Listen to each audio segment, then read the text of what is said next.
right, good afternoon. Yeah, I think, just first of all, proud of our guys and our staff and our whole organization and our players for going on the road in the Big 12 and getting our first win of the season in this conference. So, and it had to overcome a lot in doing it. I think, on the road, number one, sellout crowd, a lot of adversity throughout the game, and they stayed poised, and they continued to play and ended up making enough plays to go get the win. So proud of that. But really looking forward to this week. I'm really looking forward to hosting Iowa State, an outstanding football team that's ranked, undefeated. And we're going to be playing in front of a sold-out stadium here at Nippert. Very excited about that. I know our students are going to be off the chain in that end zone over there, and then everybody else is going to be loud. We're striping it out, red and black. We've got the most recruits that we've ever had coming to a game since we've been here, high-rated recruits, committed recruits. It's going to be outstanding. So we can't wait for Saturday at noon to kick this thing off against a really good football team. And, a little bit about Iowa State. I mean, Coach Campbell I've known for a long time. I think he's one of the best coaches in the country. And his teams are always good. They're always ready to play. They're always coached well in all three phases. Defensively outstanding, one of the best defenses year in and year out in the country. They got a quarterback that started over 30 football games that's outstanding. He's a winner. He makes things go for him on offense. And, obviously a great challenge for us, but we're looking forward to it. Real quick back to the Kansas Yeah. game. The 4th and 1 early from your own 34, was that sending a message to your team as much as anything that we're going to be aggressive and we understand it's going to take some points to win this game and we're going to go get them?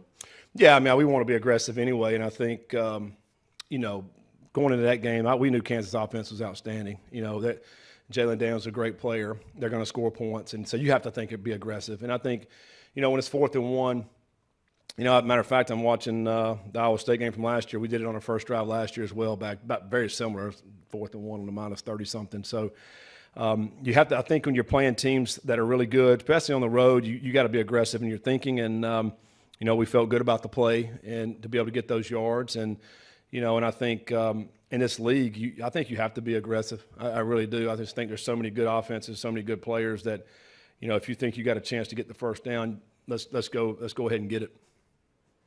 Saw Dante downstairs. His appetite looked fine. Any update on him? No, I think, he's still questionable, but I do think he's trending in the right direction. I think he was close last week. I really thought he might have an opportunity last week. So, but, we'll see how this week goes with him. And, but I do think he's very close to being able to play this week. Any update on Joe? Yeah, Joe's good. He'll be ready to go. Yeah, he'll practice today and be ready to go. I think, pretty much I think probably the big question mark is going to be Dante, but I think everybody else will be practicing today and be ready to roll.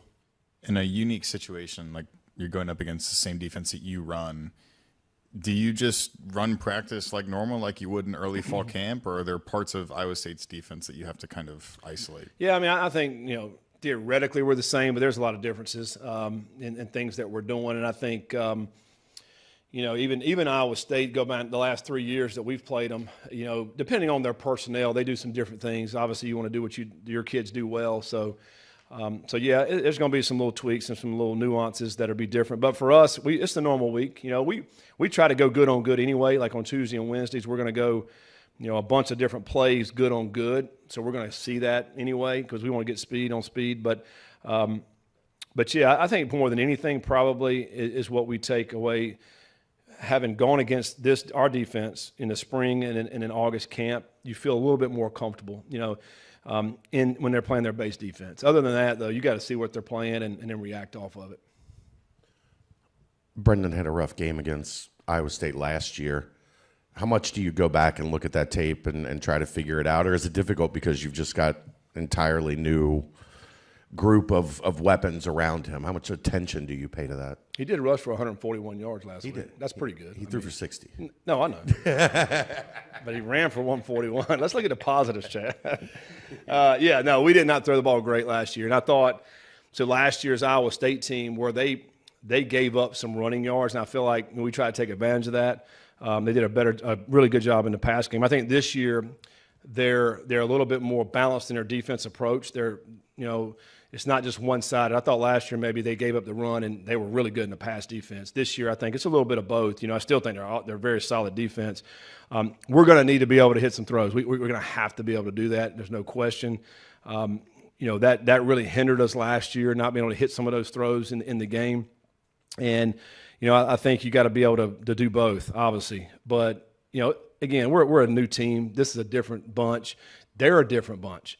Like their secondary is like they're all new compared to last year. Our wide receivers are all new. It's really two totally different teams when you think about it in that regard. They do have some linebackers back, some D-line back. We got some of our O-line back, that kind of thing. But I think as far as the skill guys go, the back end and the receiver room, they're different. And so there'll be a different kind of game plan, I think, probably for us and them as you go into this game. Like the offenses look night and day since the Nebraska game. Is this kind of how you picture this offense looking in the spring and in the fall, how you showed against Kansas? Yeah, I think so. We got a lot of playmakers, and we got to figure out ways to get them the ball. And I think, as you go back and look, I think 9 different guys caught balls Saturday, and I think, Tywee and Pryor, were our 2 running backs and kind of rotated both of those guys. They're making plays. And at tight end, I thought Gavin came in and did a great job. He had a couple big catches when Royer went out. I just think we got some good weapons that we got to distribute the football to all these weapons. And I think that's the one thing the last 3 weeks we've done a good job with that. And that's hopefully, obviously what you want to continue to be able to do throughout the rest of the year. Can you explain the end of the first half and how you're able to run for, I think, 50 yards and get in the field goal range so easily? Because the second one, the long one, looked like a layup and almost like it should have been impossible for you to do that. Yeah, and that was coming off the punt return that got called back. It was frustrating, and we got backed up. We had one timeout, and basically what we were thinking, let's try to spread them out, hand the ball off, see if we pop one. And we got a few yards on the first one. We ended up calling a timeout. Then the next one ended up popping. What happened on that was the safeties were a little bit deeper than normally that they would be. And then Pryor was able to get through, and then the safety was late, trying to respond up, and he was able to pop the big one. That was huge for us because to be able to go get points right before half, because we're up 4, go get 3 right there. Now you're up 7, and then they came out and went and scored, but they tied it up and they didn't take the lead. So that was a huge difference, I think, in the game to be able to go get those points, and we did it with running the football, And then also at the end of the game we did it too. When Tywee popped the, I think, 17-yarder to get down to the 2. I think that was huge as well. So I think really and truly what you're trying to do there in those scenarios is if you can and you have time, if they are a little bit softer, you want to be able to do that. We feel confident Pryor and Tywee to be able to get chunk yards, especially if you have a timeout, because we had a timeout at the end of the game and then we had one right there. And if we pop it, then you got a good chance. So that was a huge play. Dak doesn't throw many interceptions. How beneficial would it be to have one, because you guys haven't had any yet? Yeah, I appreciate you bringing that up, Scott. Yeah, we would love for him to throw us one. That'd be awesome. We have not gotten any interceptions, and that's certainly something that we want to get. We want to create more turnovers. I really appreciate Peak. Peak got another one, man. He's got, I think, 6 forced fumbles in the last year and a half. So I appreciate him creating some turnovers for us. So love for some other guys to step up and get some turnovers, And I think, we just got to continue to keep playing. And obviously each of the players that are out there have to do their job in order for that to happen. So you got to get pressure on a quarterback. You hope he throws into coverage or has to throw early. To me, that's how you get some interceptions. And I think we just have to keep doing those type things to put pressure on the quarterback. I know the system is going to give up some yards, but how much do you have to go back and look at it? Maybe the completion percentage and some of the free release throws that these guys are making, because it looks like teams are finding the free release and hitting it pretty quick. Yeah, I agree. It's anybody that's watched this sees that. Obviously, our opponents see it. We got to tighten up coverage. There's certain times, obviously, that you're going to be a little looser and softer, but there's other times where you got to tighten it up, and you have to match, guys. And I think, and you got to mix it up too. You just can't sit in the same defense. You have to mix it up, and you have to match coverages. And You have to be aware of where the receivers are. All those things we got to get better at. There's no question. But then also, we have to align properly. We have to, have great eye control. Maybe I think you asked it last week, in the first play. Bad eyes and the guy goes right down the sideline. I mean, so we have to have better eye control. Like all those things we got to get much, much better in order to help our pass defense, because that's where we're deficient. I think the run defense has been very solid. It's the pass defense where we got to get better. Rocco Beck gets the label of game manager, but he's also a guy that will throw the ball down the field and push it deep on you. Like if he's a game manager, he's at the high end No of question. game manager. Do you have to tell your guys, like, don't get caught up in this notion that he's all dink and dunk, because they will hit 40, 45 yard throws? Going back, we don't have to tell our guys. I mean, they hit some plays on us last year. They do a great job of scheming you up, and you think you got it stopped, and there's a guy running free wide open. He's certainly going to hit him. I think he's so much more than a game manager. I mean, he's number one, he's a winner. And how are you a winner? Because you're able to make plays. And he's got huge plays on third downs, on fourth downs. The play action game, because they like to get the ball, running the football. That play action game is strong. They have some really outstanding tight ends, that are long and they're hard to defend. But I think Rocco's a heck of a football player. He's like a coach on the field for them as well. And then now the experience that he has with the many starts as he's had, he's seen everything out there, and he's not going to be fazed or rattled by what you're throwing at him. It seemed like there were multiple plays throughout the entirety of the game where, whether it was a third down goes bad, you have to go for it on fourth, or Kansas hits 2 70-plus yards touchdowns, that teams in the past for you would kind of go in their hole and not give up, but it would hurt them a lot. What does it say about this team's will and attitude that they just kept on responding in those situations? Yeah, I mean, I think a lot of it is Brendan. Brendan, what we went through last year, and we've been in these scenarios before. And I think a lot of our guys, the ones that were a part of it, Gavin, Gerhardt and Brendan and these guys that have been a part of that, they scar down, man, and you learn from them. And I just felt like our guys had so much more poise. Like, if something didn't go our way, or, hey, they just went and scored, that's fine, let's go. We're rolling. And that's what you could see. There was a calm about our guys. And I think a part of that is experience, and part of that is belief. And I think what we've created, this off season in August and then throughout this season so far is the belief that we can go get it done, no matter what's thrown at us. And, I was glad we were able to do that, and our guys had to make plays. We've been in this scenario many times before the last few years, and we were just one play short, and we were able to make those plays this time. Noah Jennings on 4th and 10. I mean, what an unbelievable play. But if he doesn't make that catch, we lose. As good as Brendan played and all that, we still lose. And but you have to make those plays in order to go win. Somebody does. And, Peak knocking that ball out, Noah making that catch. Those are big-time plays. That's how you win these type of games. A year ago, you had switched kickers. Are you a little bit more relaxed now when 99 goes out there and then Fletch is banging 50-plus yard punts? Yeah, I mean, the teams played excellent Saturday. We had, 3 punts over 50 yards, no return. Excellent job of flipping the field. That is huge. And then knocking down some field goals, man. The last couple of years before half, we're right there knocking field goal down. We hadn't made them. We've missed them. I think Texas Tech last year. I think Pitt last year. Those are a difference in the games and winning those games, and this year we knocked it down. And of course, we got the outcome we wanted. So, glad Steven's here and glad he's continued to kick well. Does a part of you feel like you stole a game knowing you didn't have Dante? No, I don't think stole a game. I think, our guys went out and played, and, we ended up getting the win. Obviously, you love to have Dante, obviously, and I think, he's a big part of our defense. And, but I was proud of him on Saturday too, because he was right there on that sideline being a great leader. He was pulling everybody together, and, you could see that and feel his energy on the sideline was awesome. And, hopefully he'll be able to get back in there this week. Looked like Jalen and Micah played pretty good, especially in some key scenarios. What did you see from them? Yeah, no, I think, Jalen Hunt's a guy that we thought could really kind of fill that void with Dante left right there to be able to play at the nose, but also play on the edge, and then Micah as well.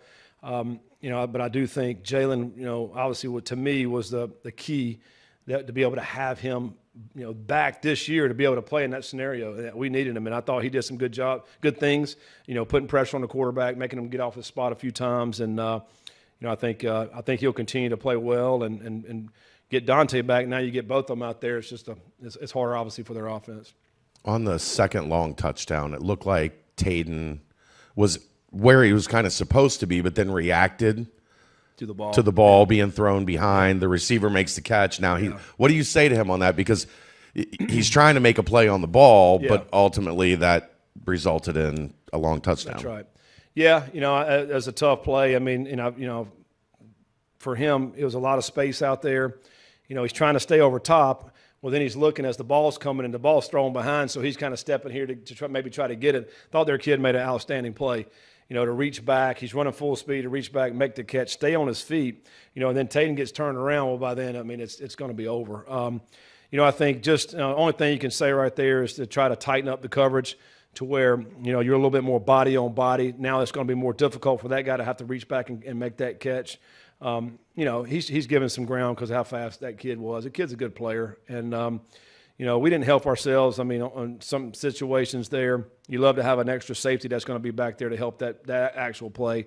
And then, of course, he had the first play, the 93-yarder as well. So, I mean, the week before that, he had a 95-yard kickoff return. I mean, he's a really good player. But we just got to learn from it and obviously try to get better so that doesn't happen again. He had a pretty graceful pirouette. Yeah, I know. You like to knock that ball down, though, for sure. Iowa State's played in some different environments. How important is it going to be for the Nippert Stadium fans to make it a little uncomfortable for them on huge. Saturday? I mean, whenever we go on the road in the Big 12 and you're getting, like last year, we went to Iowa State, went to Kansas State, went to Colorado, those stadiums just stand out to me because they were packed, they were sold out. They affect your offense, Arrowhead this year. I mean, they affect what you do offensively. And, we have to create that same environment here at Nippert. I mean, this stadium is awesome. It's loud down there, in that bowl. So when our crowd gets into it, when it's third down for Iowa State, like they got to be going crazy, to try to throw them off of their rhythm and their cadence that they're trying to do on offense. That is a definite advantage for us, and that certainly we'll feed off of that.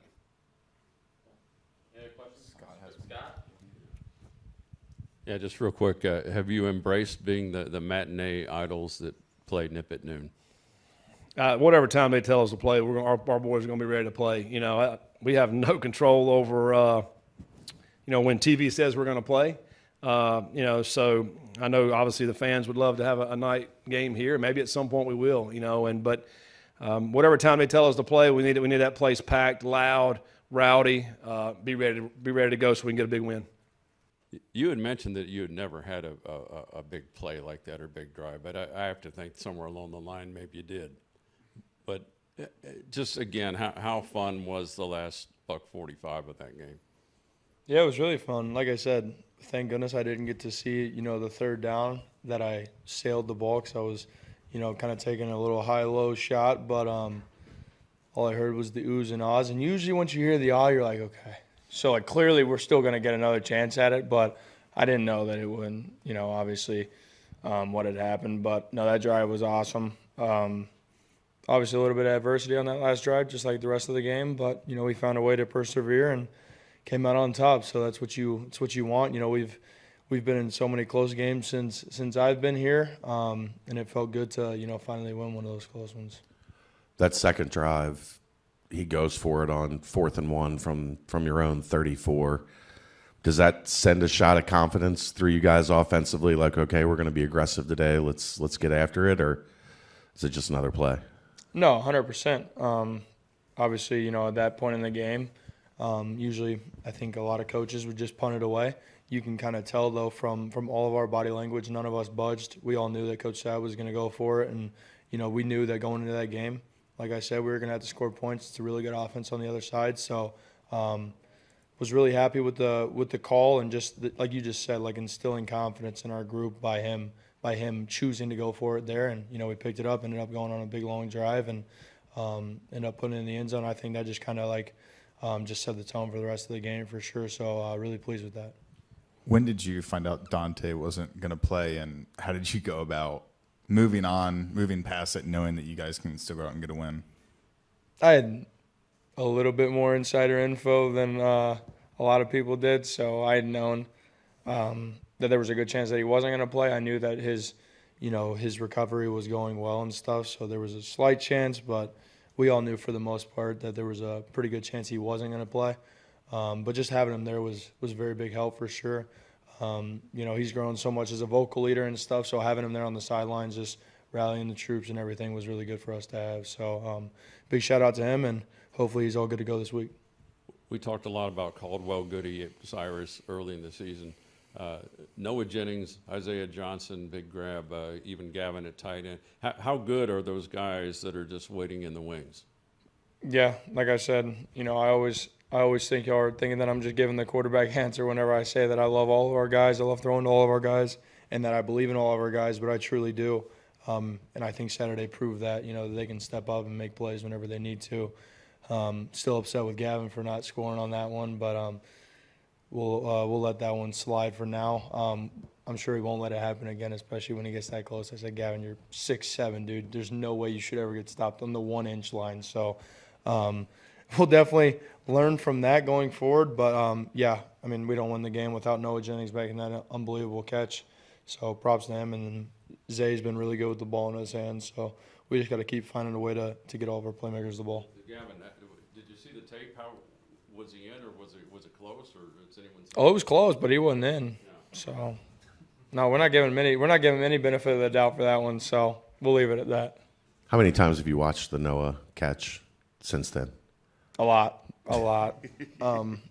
Just because it's crazy, because it's not like even just like how truly a game of inches that football actually is, because it's not like he just straight up palmed it, because it was kind of behind him, almost hit right there on his wrist, and it just dies, and he just reels it in somehow. So unbelievable catch by him. And that was another one of those. I kind of got hit low, so I didn't really get to see it. And then I heard their reaction, so I known that he had pulled it in. So, yeah, credit to him. He's a really good player and made some really good plays for us so far this year. At what point did you get a sense that this was going to be a shootout last week? Could you feel it coming in? Did you know they've got a high-powered offense, we're going to have to match them? Or was it something during the game that were like, all right, Jalen's cooking, I'm cooking, Yeah. this is going to be fun? A little bit of both. Both defenses were doing good things. It was just sometimes the offenses are clicking and, you're just finding ways to put points on the board. And I just felt, we kind of got that sense going into halftime, especially hey, we're going to have to keep scoring. Just overall, just going into the week as well, we knew what kind of offense they were. They do a bunch of different things. They're really explosive. Jalen's a great quarterback. So we knew we were going to have to put points up. And everybody keeps saying it, and I really do, believe it. But, whoever had the ball last, we were just going back and forth. So, it was a crazy game for sure. Definitely a fun one to come out on the winning side of. Coach mentioned your 140 yards rushing last year when I brought up your passing performance against Iowa State. How much do you look at that and learn from it? As he mentioned, your receiving group is different. Their secondary is different. Mm-hmm. Do you feel like I need to get a little redemption here in the passing game this time? Or are you going to run it for 150 yards again? Yeah. No, I always tell y'all I would rather throw for sure than run.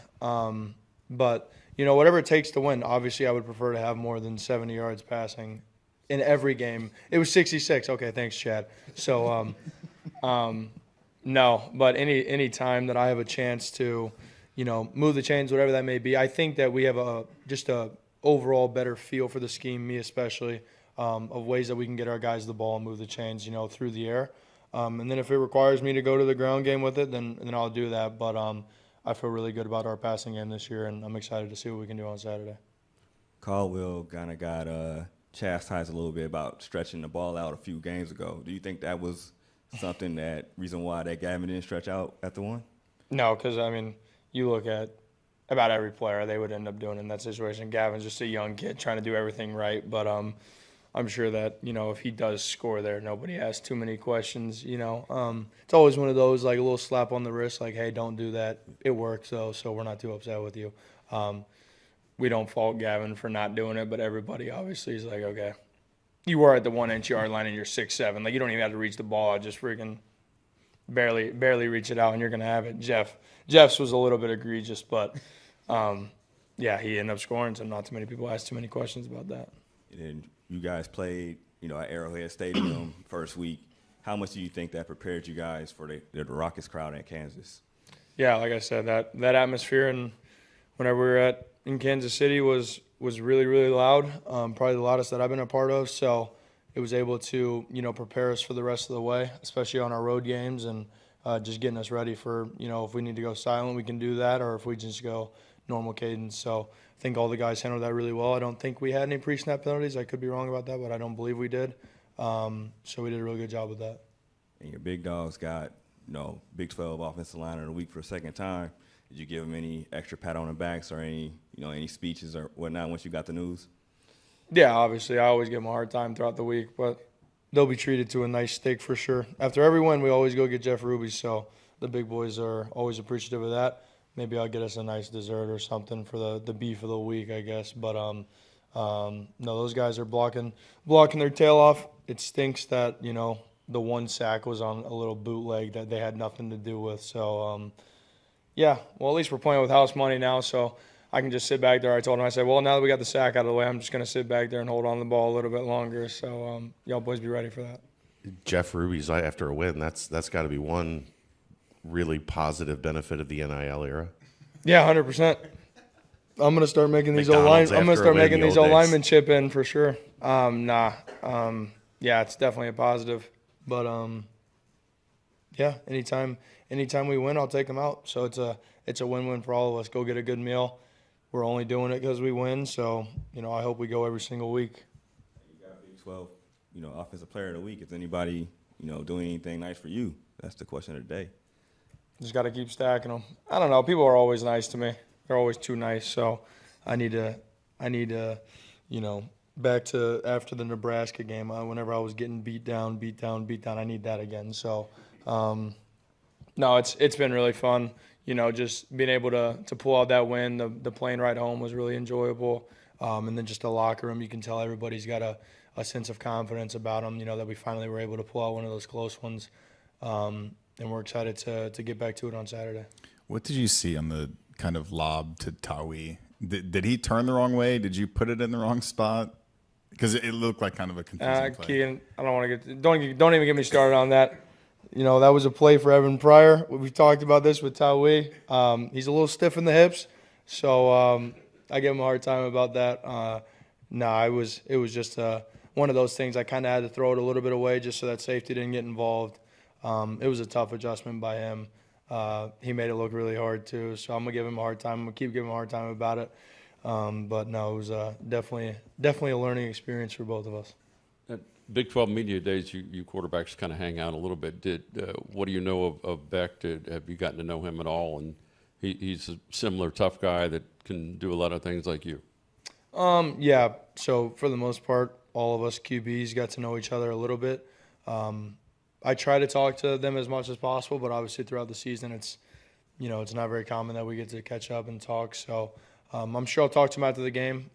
He's a really good dude. So he's really talented, really good quarterback. He's been a good quarterback for the past couple of years. So definitely be a good challenge for us and another good competition for us for sure. How much do you benefit from playing against a similar defense every day in practice? Does it help? Do you feel like it gives you an advantage, or is it just two teams that are similar but they're not? You can't really base much off of it.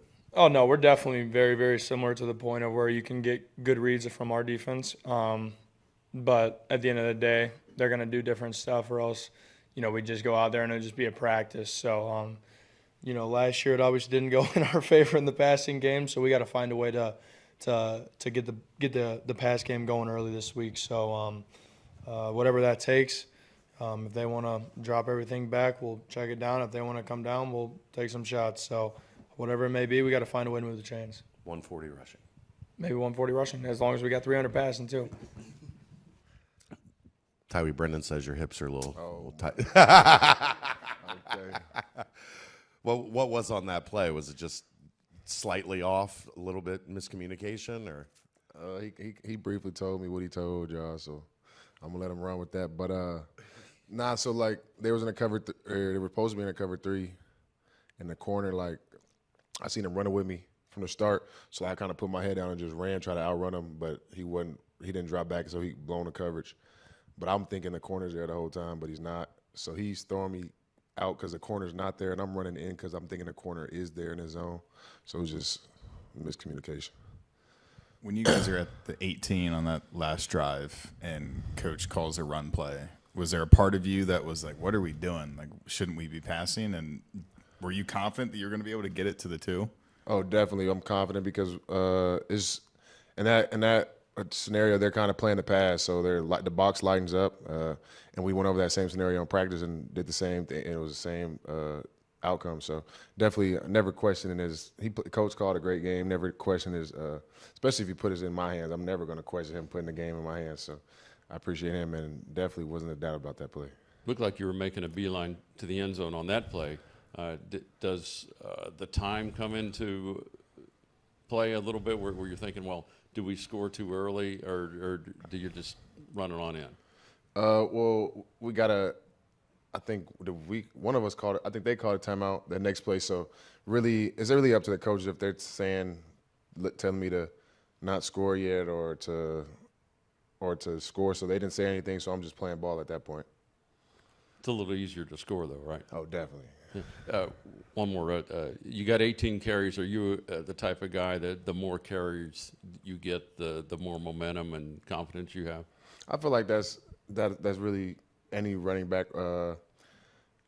You have to, of course, you have to capitalize on opportunities if you get 5 carries, 3 carries, 8 carries. But definitely, if you get more in the game, you're going to build more confidence and get more comfortable in the game. So definitely. Do you think they let you score on that last touchdown, or was that they were full go? There's been some debate over that. I mean, we ran it 3 times. It was the same outcome all 3 times. So I feel like they did not let us score because if they would have, I mean, we had. They stopped. I'm gonna say we couldn't kick a field goal. We had to score. So in my opinion, I do not think they let us score because that wouldn't have been the best decision in my opinion. No, that ball's floating through the air on 4th and 10, game on the line. Do you black out? Just put the hand out there? Like what's going through your brain? Nothing, something? What's it like for you in that moment? It's really nothing's going through my brain but catch the ball. So like when I see the ball in the air and I'm tracking it, I'm going up with 2, but if I can't go up with 2, the one hand just sticks out and it just connects. Biggest catch of your career? So far, yes. For the situation it was in, yes, definitely. Do you credit the receiving gloves or just the natural talent? You know, it goes hand in hand, kind of. You know what I'm saying? I got to be able to make the catch, but hey, the gloves are nice to have. But you know, I can't give all the credit to them because then they'd be the football player, not me. How have you gone about just kind of integrating yourself in the offense since you went to campus, and who has kind of made it the easiest on you? Who's helped you the most? Really just like finding out my role and understanding my role completely because, you know, we got a really good receiver group. So, like, just finding where I can be the best help in my game. And who's helped me with that is definitely Coach Stingley, Coach Glenn. They definitely, like, kept me focused and understanding on how we got a lot of good receivers in our group. So they just make sure I understand that everybody's going to get a chance to get their opportunity, and when you get that opportunity, you got to make the play. How difficult is it to learn an offense as a wide receiver, and how much more impressive is kind of Isaiah Johnson getting into his role and making plays when he got here in the spring? Yeah, it's definitely difficult coming to a whole new game plan and things like that, or like depending on how the coaches like to run their offense, you got to adjust yourself to that. So credit to Isaiah for sure coming in the summertime and just being around the guys a lot, which helped. You know, we was able to help him a lot with things because you know how coaches, they want everything to be player-led. So if we can teach him something to add on what the coaches are already trying to teach us, it just makes it way more seamless to try and adjust to the program and things like that. You had a really good week at Higher Ground. Was there any time out there that you looked at it and go, you know what? Yeah, it's a good wide receiver room, but I'm gonna be all right. So I'm out here, I'm making plays, I'm having success. Was there a confidence boost at any point out there? Yeah, definitely was a confidence boost. Not only just seeing myself be able to make plays, but all my brothers around me being able to make plays. Because, like, with me, I get better as I see my peers get better. Because, like, I like to grow as a group. So if I see my teammates getting better and I can see how they can progressively, like be better athletes and be better football players, it just helps me be better and makes it way easier for me to be better too. Throughout football, teams are discovering players at schools that maybe weren't, you know, the game day schools or whatever you want to call them. Yeah. How motivating is that, you know, and Jeff, you know, Jeff London won, you're Charleston Southern, and everybody knows that they play decent football there, but playing at this level and what you're doing, how motivating is that or satisfying? It's, you know, in the back of my head, it's satisfying, but it's not enough because, like, I kind of always expected myself to be able to play at this level. And, you know, being how I was able to get there and started at Charleston Southern, you know, it was a journey for me. But I kind of always knew in the back of my head that I could play at this level. So it was more like just proving to myself that, like, the level I was at didn't really depict on how I was as a player. And now that I'm here, I can really prove that to myself and to other people.